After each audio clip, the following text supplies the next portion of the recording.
नमस्कार, मी Mansi. News uncut मध्ये तुम्हा सगळ्यांचं स्वागत करते. या बातमीपत्रात आढावा घेणार आहोत टॉप 10 घडामोडींचा.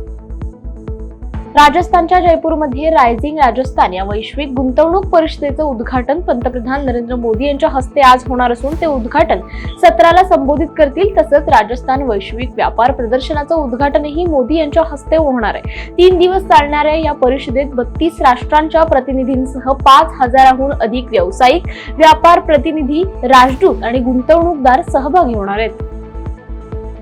राज्य विधानसभेच्या अध्यक्ष पदावर आमदार राहुल नार्वेकर यांची बिनविरोध निवड होण्याचा मार्ग मोकळा झालाय. काल दुपारी नार्वेकर यांनी मुख्यमंत्री देवेंद्र फडणवीस यांच्या उपस्थितीत अध्यक्ष पदासाठी अर्ज दाखल केला होता. विधानसभा अध्यक्ष पदासाठी आज दुपारी 12 वाजेपर्यंत अर्ज दाखल करण्याची मुदत होती. मात्र अन्य कोणाचाही अर्ज दाखल न झाल्याने नार्वेकर यांची निवड बिनविरोध होत आहे. उपमुख्यमंत्री एकनाथ शिंदे यांच्या शिवसेनेच्या मुख्य प्रदोतपदी वैजापूरचे आमदार रमेश बोरनारे यांची निवड झाली आहे. 57 आमदारांसाठी व्हीप जारी करत त्यांनी आज विधानसभेत सरकारच्या विश्वासदर्शक ठरावासाठी उपस्थित राहण्याचे आदेश दिलेत. बोरनारे हे 2019 पासून आमदार असून शिंदे यांचे समर्थक आहेत. 2022 सत्तांतरावेळी त्यांनी शिंदेंना साथ दिली होती. याआधी भरत गोगावले मुख्य प्रदोत होते, मात्र त्यांना मंत्रिपद मिळण्याची शक्यता असल्याने बोरनारे यांची नियुक्ती करण्यात आली आहे.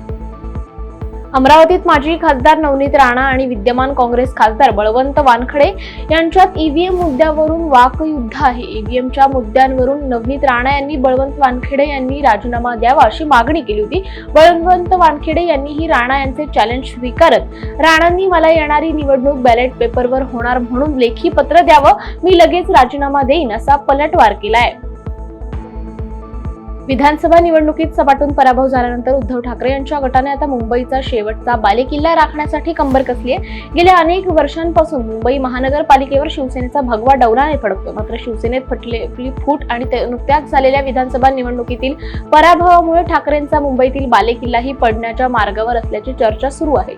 मुंबई महानगरपालिकेची सत्ता हातातून गेल्यास उद्धव ठाकरे यांना बिकट परिस्थितीचा सामना करावा लागू शकतो. या पार्श्वभूमीवर आता आदित्य ठाकरे मैदानात उतरले असून आता त्यांनी ग्राउंड लेवलवर तयारी सुरू केली. त्यासाठी आता ठाकरे गट जुन्या जाणत्या नेत्यांची मदत घेणार असल्याचं बोललं जात आहे.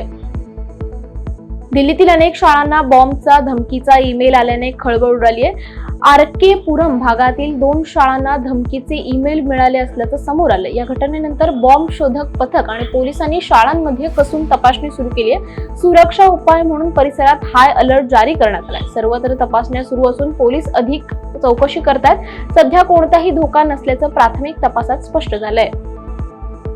शहादा तालुक्यातील आसलोद गावात महिलांच्या मतदानाने दारूबंदीची मागणी मंजूर झाली आहे. बॅलेट पेपरद्वारे झालेल्या मतदानात 677 पैकी 612 महिलांनी आडवी बाटली निवडून दारूबंदीसाठी कौल दिलाय, तर फक्त 49 महिलांनी विरोधात मतदान केलंय. दारूमुळे कुटुंबातील कलह आणि तरुणांचे व्यसनाधीन होणे रोखण्यासाठी महिलांनी दीर्घ लढा दिला होता.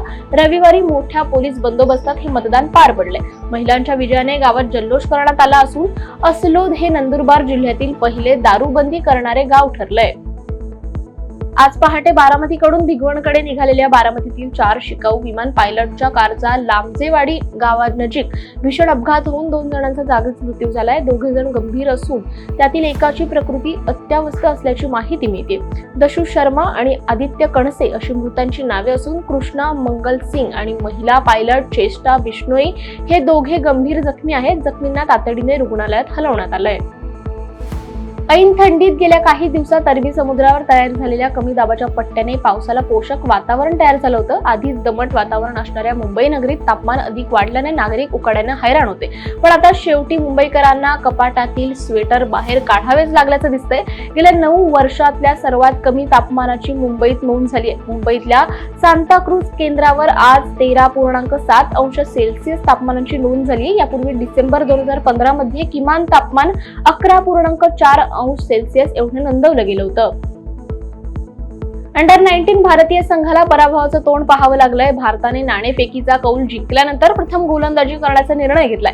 बांगलादेशनं 49.1 षटकांचा सामना केला आणि सर्व गडी गमावून 198 धावा केल्या आणि विजयासाठी 199 धावांचं आव्हान दिलं. मात्र भारताला फक्त 35.2 षटकात 139 धावा करता आल्या आणि बांगलादेशने भारताचा 59 धावांनी दारुण पराभव केलाय. वेळ झाली या बातमीसह टॉप 10 मध्ये इथेच थांबायची. पाहत रहा न्यूज अनकट.